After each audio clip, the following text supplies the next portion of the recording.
Woo. Let's see.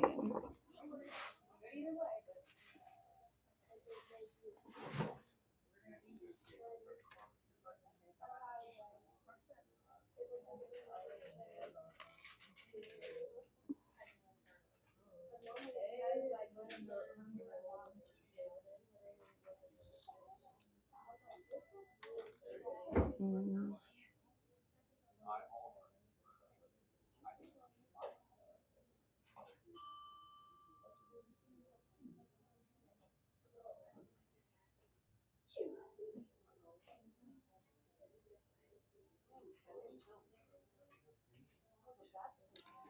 Oh, okay.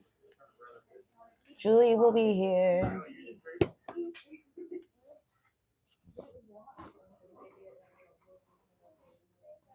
Oh. Hey, see on my, are we already on? Yeah, we were waiting to get some people. Okay. See on this how I can toggle between this one and this one? Mhm. Can I do that on my iPad too or Mhm. not? Okay, how do I do that? Hello, guys. Good Stay morning. tuned for some explanations. Good morning, good morning. So, how do I do that? Go to the. Is this your profile? That's my, you know what I mean? That's not the one I want. Because you should be able. Because like, do you have both of them on here? I don't know. You know what? We'll deal with that later. I'll just use it off my phone. Oh, 4 people are here. Hi, 4 people.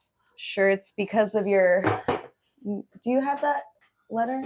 I thought you grabbed it. Oops. Let me go get it. She's gonna grab the letter, guys. No prior auth 2024. Is it a little fuzzy?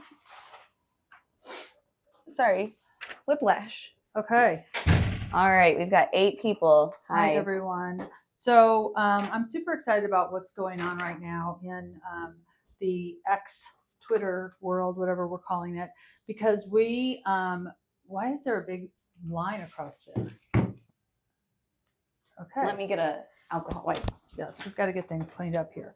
But I'm super excited Could I have about an alcohol the wipe? prior authorization relief, and that's really important Oh, to wow. I won't take the one of your physicians using doing ones. the work and the Thank you. pharmacy, the pharmacist doing the work.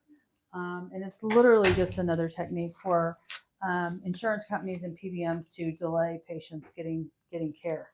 Okay, so now that she's cleaned her camera, we're in better shape. So we put this letter out, and we actually used it, actually faxed it out 2 times yesterday on 2 prior auths and 1 time this morning, because we are going to start charging insurance companies and PBMs for Dr. Bach's time if they insist on having him do these prior auths. And I've faxed over the records to these people so they can like go through the records. They have them anyway because we can't get anywhere in rheumatology without records. But an additional line that I put on here this morning is I underlined this part based on some feedback we had from some people. And it says, your member / my patient has been emailed this form so they understand it is the PBM insurance holding up processing my RX. That's from Dr. Box. Because what the insurance company and the PBMs are going to try to tell the patients are, oh, well, Dr. Bach didn't send us that. No, he did send them a prescription. You just want us to do all this BS work on prior auths. So there's a couple of drugs that we use here that are really inexpensive. Methotrexate, tramadol, sulfasalazine. Some of these drugs are very inexpensive. And for example, we're getting a 12-page fax for Dr. Bach to answer the questions about his own notes for some of these patients for stupid methotrexate. Like, forget it. Forget it. Not doing it anymore. Not doing it. Here's the deal. If a PBM or insurance company faxes us some ridiculous prior auth request, let's say 12 pages, now my staff has to print it out. They have to put it on Dr. Bach's desk and say, Aetna wants this prior auth. Okay, it's not 1 page, it's not 1 paragraph, it's 12 pages. So then after we have to do all that nonsense and he has to sign it, now I have to run it through our scanner and attach it to the patient's chart, and then I have to fax it back out. The amount of busy work and wasted time and paper and BS, I'm over it. We're not doing it anymore. We're sending it back to you. So if you want us to prescribe the medicines that we prescribe, I mean, I can see doing a prior authorization on the biologics because they are expensive, but not on things that are nickel and dime things. We're not doing that anymore. So, what questions do we have today? So what about the pharmacist and staff that are going to be getting yelled at until it's filled? Well, I love myself some independent pharmacists. And pharmacists make our job look good because they keep our doctors' prescriptions safe. I've always supported the pharmacist, and I was very supportive when they walked out of the pharmacies in Kansas City, and that got national media level attention. I can only do what I can do. I hope our pharmacist friends aren't getting yelled at, but I will be sending them a fax copy of this nonsense too. The independent pharmacists and the pharmacists that work for these chains, they're in harm's way too, just like the physicians doing the work. So we just have to work together. If we don't take a stand with these pharmacy benefit managers, then we're part of the problem. I'm not going to be part of the problem. I'm part of the solution here. My prescription, my doctor's prescription, that's our prior authorization. Do you have a walkout planned? I do have a walkout plan. This office is not going to do any prior authorizations for inexpensive medicines for 3 days next week. It's going to be the 17th, the 18th, and the 19th. They're all going to get these letters, and the patients are going to get these letters too. And the patients can go cash pay the medicine quicker than they can screw around with their dumb insurance and all the 12 pages of nonsense for cheap medicines. And that's just for preparation for a longer one, right? Correct. We are going to try to change the prior authorization world. I don't know if it'll work, but by God, I'm going to go down trying. Do you think this is just giving the PBMs what they want? Putting the prior authorizations on top of them or the walkout? The PBMs on top of, or putting the prior authorizations on top of them to where we're not filling it out. The prior authorizations are nothing but a permission slip. If your doctor practices good medicine, which 99% of the physicians do, I'm sure there's a couple of rogue ones that are marginal, but make those people do the 12-page faxes, not this office. Like, we're seriously helping people. Everything we do is by the book here. I am not getting involved in these nickel and dime prior authorizations. I mean, some of these stuff, like there was one that was 44 questions for one drug. 44 questions. I mean, I feel like I'm doing the ACT for Dr. Bach to write all this shit out, and you got to fill in the bubbles and blah. He's 63 years old. He went to med school. He's been practicing forever. Forget it. He is not filling out 45 questions for one patient for one drug. Not happening. These are your stupid ideas, PBMs and insurance companies. You deal with them, not me. What if the PBMs deny the drug due to not receiving the requested info? I will just fax this whole thing right back to them. Nobody charts like we do. I have everything in these patients' charts. I'm going to write on the thing, this was faxed 1, 2, 3 times back to you guys, and you chose not to take action. If you need us to do your job, then by God, you're going to pay for it. Where'd you get this? Like, where'd you get this idea from? So I got this idea from Twitter or X, whatever you kids call it now. A physician did this back in 2008.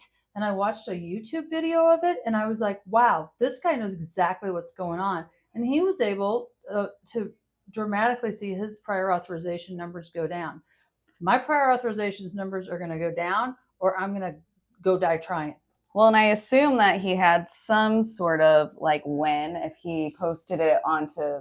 He did. So what he did was he sent it 3 times, and then when they didn't respond, he did the prior authorization, and then he sent them a bill for it, and then he turned around and sued them, and they paid the bill.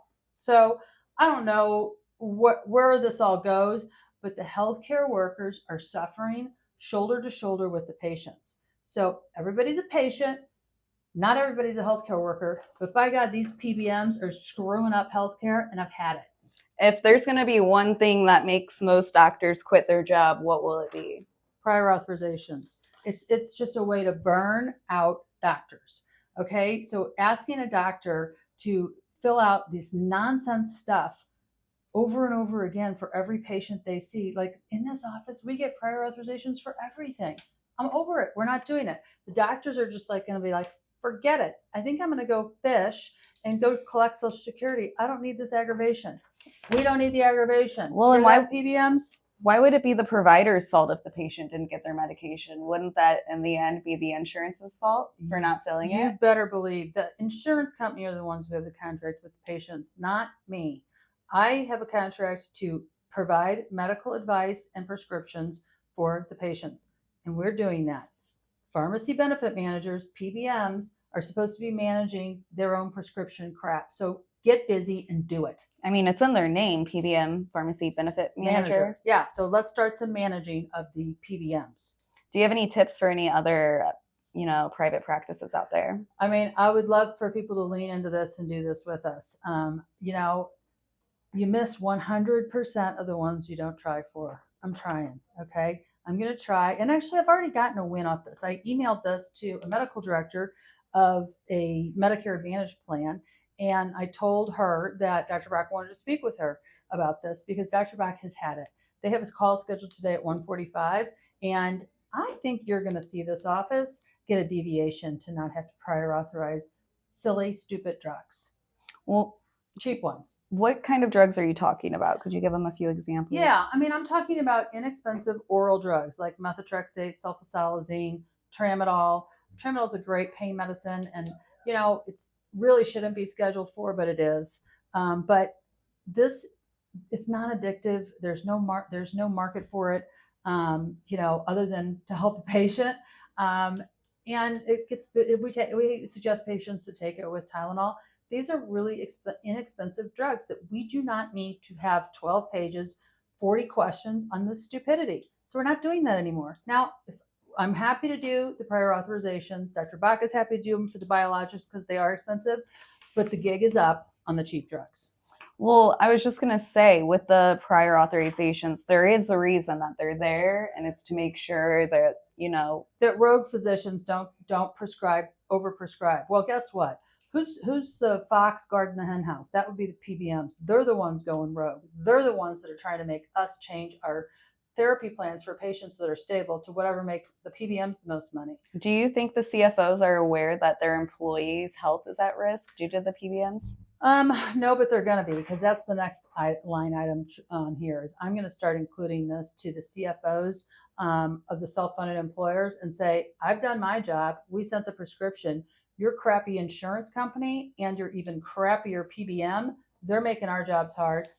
Indirectly, they're making your employees' jobs hard. Is there something like malpractice of insurance? Is there anything that a patient could sue their insurance company with? Absolutely. So for a self-funded plan, an employee can absolutely sue their employer's CFO, Chief Financial Officer, for not having fiduciary duties with the healthcare dollars. The CFO is the fiduciary, and he or she is the person responsible for using the healthcare dollars wisely. This is not using anything wisely.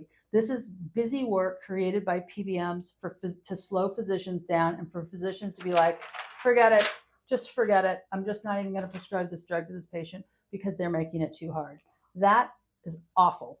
Well, it's kind of like medical records, and we've gotten somewhere with charging for medical records. So what's the difference?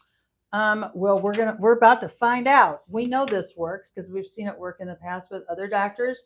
And so we are going to do this. And I am going to do a program on the days that we're not doing prior authorizations for inexpensive drugs. We're going to show who are the PBMs that are insisting on it and what the delays look like for their members. That's what this is all about. Because oftentimes you'll send a prior authorization and not hear anything back. Oftentimes, most of the time. This is literally, they are just trying to put broken glass in front of the doorway for doctors to walk through. So we're just going to try this. We're going to try it. It's kind of on the flavor of when the pharmacists walked out of the Kansas City pharmacies a couple months back for a couple of days to get their attention with the pizza is not working hashtag. This is not pizza. This is not working. This is BS, and I'm tired of it. So anybody from the pharmacy benefit manager, you want to talk to us about this and give us a pass on this dumb shit, please call me. Please call me. I'll get you right on the phone with Dr. Bach. Because like I said, we're going to do a 3-day walkout, but that's just in preparation for a larger one. So if these pharmacy benefit managers would like to avoid the nonsense, they would reach out to you, right? I'm here. It's freezing cold today. It's rainy, wet, looking like it might snow. And we're still at work doing the Lord's work over here at the Arthritis Center. Perfect. I think this is a great little clip. We'll come back later today after we post a regular TikTok. Thank you guys. Folks. Fiddlesticks.